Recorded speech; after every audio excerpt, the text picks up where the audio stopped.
बिस्मिल्लाहिर्रहमानिर्रहीम। अस्सलाम वालेकुम।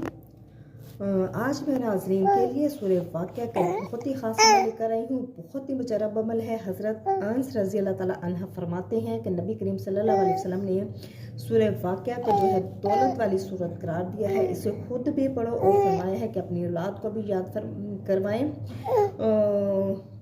जो शख्स मगरिब की नमाज या इशा की नमाज के बाद इसको पढ़ेगा कभी भी फ़िक्र व फाका में मुब्तला नहीं होगा। हज़रत उस्मान रज़ी अल्लाह ताला अन्हा ने हज़रत मसूद को माल देना चाहा कि अपनी लड़कियों को दें या उन पर खर्च करें।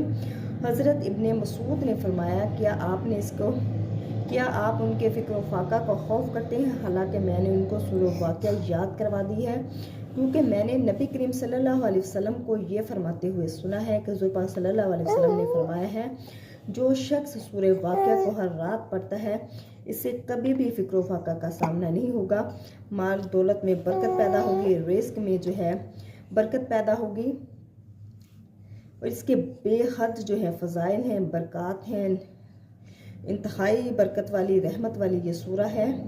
लिहाजा आप भी अगर रिज़्क़ की तंगी का सामना है, घर में रिज़्क़ में बरकत नहीं है, औलाद में बरकत नहीं है, तो आप इस सूरा का जो विर्द है आपने लाजमी पढ़ना है। मगरिब की नमाज के बाद या फिर इशा की नमाज के बाद जब आपको टाइम मिले सूरह वाक़िया की आपने तिलावत करनी है और अपनी औलाद को भी आपने ताकीद करनी है कि वो भी सूरह वाक़िया का जो है तिलावत करे सोने से पहले।